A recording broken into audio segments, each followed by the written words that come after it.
Shalom, shalom, shalom. Bienvenue à notre émission Asubuhi na Yesu. Moi, c'est le pasteur. Bienvenue, Matenda Bangala. Je salue toutes celles et tous ceux qui suivent régulièrement notre émission Asubuhi na Yesu. Et vous souhaitez de très bonnes conditions d'écoute Asubuhi na Yesu, qui signifie dans l'Union 4 langues nationales, le matin avec Jésus. Bien aimés, ce matin, notre thème s'intitule La formation est très importante dans la vie d'un individu. La formation est très importante dans la vie d'un individu. Bien-aimés, comme vous le savez, chaque lundi, nous commençons toujours par vous présenter les différentes devises de notre émission Asubuhi na Yesu. La première devise, bien-aimés, c'est investir dans l'œuvre de Dieu. La deuxième, c'est la générosité et la libéralité. Et la troisième devise, c'est honorer ses parents. En commençant par investir dans l'œuvre de Dieu, bien-aimés, il n'est sacré pour personne pour que l'œuvre de Dieu puisse avancer, pour que l'expansion de l'Église puisse être atteinte à travers le monde, puisque nous sommes au-delà de 8 milliards d'habitants et seulement moins d'1 milliard connaît Jésus, nous sommes appelés à investir dans l'œuvre de Dieu. Et cet investissement, tout le monde est appelé, tout chrétien, tout fidèle de l'Église est appelé à le faire. Investir à travers son argent, ses finances, ses matériels, ses talents. Nous avions parlé la fois dernière des 3 T. Le premier T, c'est ton temps. Tu peux avoir un temps pour investir auprès du Seigneur. Trouve un temps pour prier pour l'Église. Trouve un temps pour pouvoir publier les très bonnes choses afin que le peuple de Dieu soit édifié. Trouve un temps pour pouvoir prier sérieusement, intercéder pour les autres afin qu'ils comprennent que Jésus-Christ est Seigneur et Sauveur. Trouve un temps pour prêcher. Trouve un temps pour évangéliser. C'est très important. Ça s'appelle aussi investissement. Et notre thé bien-aimé, ça s'appelle le talent. Tu peux avoir un talent. Un talent, tu chantes pour l'Église, tu parles pour l'Église, tu essaies un peu de persuader la plupart des gens à connaître Jésus, à parler de l'évangile. Et quand tu le feras, tu utilises les talents, tu as la verve oratoire, tu as de manière de parler, tout simplement pour que l'évangile puisse aller atteindre la plupart. Le troisième thé bien-aimé, c'est le trésor. Beaucoup de gens essaient un peu de garder leur argent auprès d'eux, tout simplement pour éviter à ce que l'Église pour s'acheter quelquefois de micros, de chaises. Et quand tu participes avec tes finances pour l'évangélisation, mon bien-aimé, sois sûr et certain que tu seras béni certainement. Mets ton argent pour l'évangile et tu verras que tu seras béni sincèrement. Bien-aimé, les trois devises d'investir dans l'œuvre de Dieu sont très importantes. Tu as investi pour l'Église, sois sûr et certain que tu auras ta récompense. Tu seras récompensé au centime. Voilà un peu la première devise, investir dans l'œuvre de Dieu. Deuxième devise, bien-aimé, la générosité et la libéralité. Quand tu es généreux, tu as les dons de la libéralité, tu assistes les veuves, les orphelins, ceux qui souffrent. Mon bien-aimé, sois sûr et certain que le Seigneur ne pourra jamais te laisser. Tu seras béni davantage. Être généreux, c'est très important. Parce qu'à un certain moment, tu pourras traverser la situation difficile. Toi aussi, le Seigneur fera en sorte qu'il y ait aussi d'autres personnes généreuses pour t'aider, pour t'assister.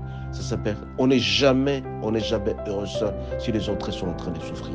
Comment voulez-vous, bien-aimé, que vous construisez des grandes maisons autour de personnes qui sont tellement pauvres? Comment te sentiras-tu heureux? Parce que le bonheur ne sera jamais là. Pour que tu sois heureux, rends les autres heureux. Ça s'appelle la générosité, la libéralité. Troisième devise, bien-aimé, la devise la plus importante, honorer son parent. Honore ton père. C'est un commandement assorti des promesses. Est-ce que tu les fais, mon bien-aimé? Ou tout simplement, tu peux dormir sans savoir comment tes parents ont passé la nuit. Et pourtant, tu es fortuné. Et pourtant, tu as les moyens. Si tu honores tes parents, mon bien-aimé, c'est un commandement qui a sorti des bonnes promesses. Tu auras un bon séjour sur ta terre et tu seras l'homme ou la femme la plus heureuse. Bien-aimé, c'est très important. Voilà un peu, nous avons tenu à rappeler les 3 devises d'Asubuhi na Yesu ce matin. Investir dans l'œuvre de Dieu, générosité, libéralité. Et la troisième devise, c'est honorer ses parents. Cela étant, bien-aimé, nous allons parler du thème de ce matin, la formation. Ainsi donc, nous allons utiliser les passages suivants. Psaume 89, verset 20. Psaume 89, verset 20, il est dit ceci. Nous lisons au nom de Jésus. Alors tu parlas dans une vision à ton bien-aimé et tu dis, j'ai prêté mon secours à un roux, j'ai élevé du milieu du peuple un jeune homme. La formation est très importante dans la vie de l'individu. Beaucoup de gens bien-aimés veulent parachuter dans la vie. Ils veulent devenir des grands messieurs, des grands directeurs, des grands ministres par-ci par-là, sans pour autant passer par la formation. Tu ne peux pas devenir médecin sans passer par la faculté. Sans savoir comment on apprend à prendre des bistouris, comment on apprend à connaître la fièvre, comment... Voilà un peu, ça s'appelle formation. Regardez la vie de David bien-aimé.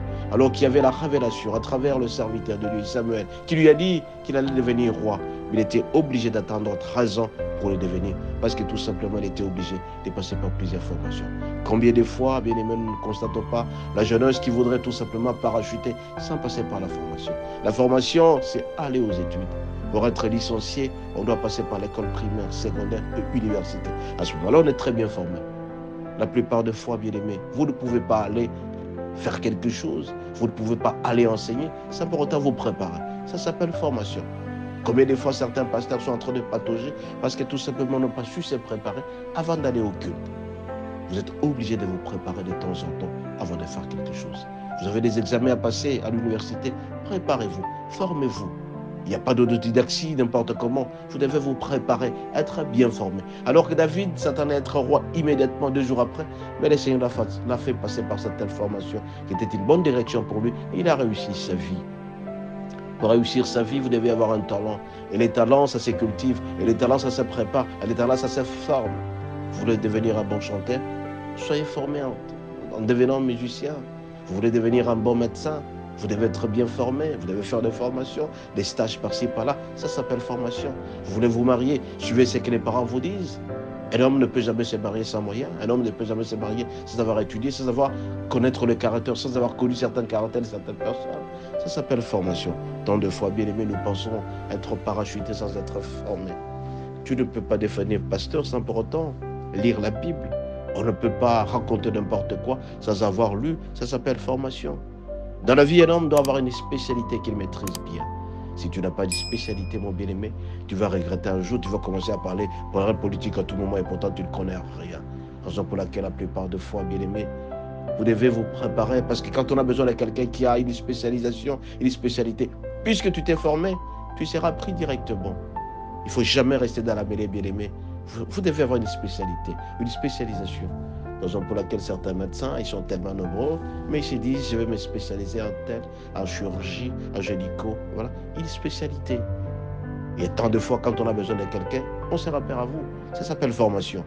Tout comme on peut être tous économistes, il y a des spécialistes à monnaie, il y a des spécialistes en finances publiques.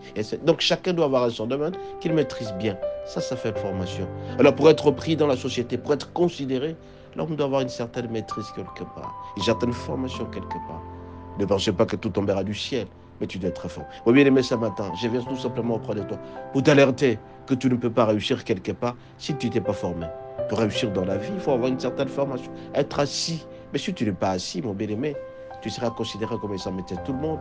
Et bien, c'est tout le monde n'a jamais eu raison. Et tu dois avoir une spécialité. Et quand tu le feras, mon bien-aimé, le Seigneur te bénira. Ce matin, je veux tout simplement t'alerter pour te dire, pour réussir dans la vie, il faut être formé. Pour réussir dans le foyer, il faut être formé. Pour réussir dans la prêtrise, pour être pasteur, il faut être bien formé. Tu ne peux pas venir raconter n'importe quoi devant n'importe qui. Pour réussir au service, pour connaître, pour avoir des promotions, tu dois être bien formé, connaître ce que tu fais. Tu ne peux pas être parachuté. Voilà, tu deviens directeur dans une entreprise si tu n'as aucune maîtrise. Tu ne peux pas être député si tu ne maîtrises même pas de loi de la République. Qu'est-ce que tu vas leur raconter au Parlement si tu ne sais même pas lire et écrire? Tu penses qu'être populaire, c'est ça réussir? Non, la popularité est une chose, mais connaître est une autre chose. Mesdames et messieurs, ce matin, je vais tout simplement vous alerter. Vous devez avoir une formation spéciale dans votre vie pour réussir. Et si donc c'est le Seigneur seul qui peut nous orienter, faisons en sorte que nous puissions être parmi ceux-là qui sont comptés, qui maîtrisent bien. Il est dit dans Psaume 89, verset 20. Alors tu parlas dans une vision, ton bien-aimé, tu dis, prête mon secours à elle. J'ai élevé au milieu du peuple un jeune homme. Élevé, ça veut dire formé. Tu dois te former à tout moment. Si tu formes mon bien-aimé, tu réussiras ta vie. Réussir dans sa vie, c'est passer par la formation. Soyez bénis, à la prochaine. Si vous avez aimé, envoyez aux autres, c'est liker et vous serez bénis. Amen. Ciao, ciao.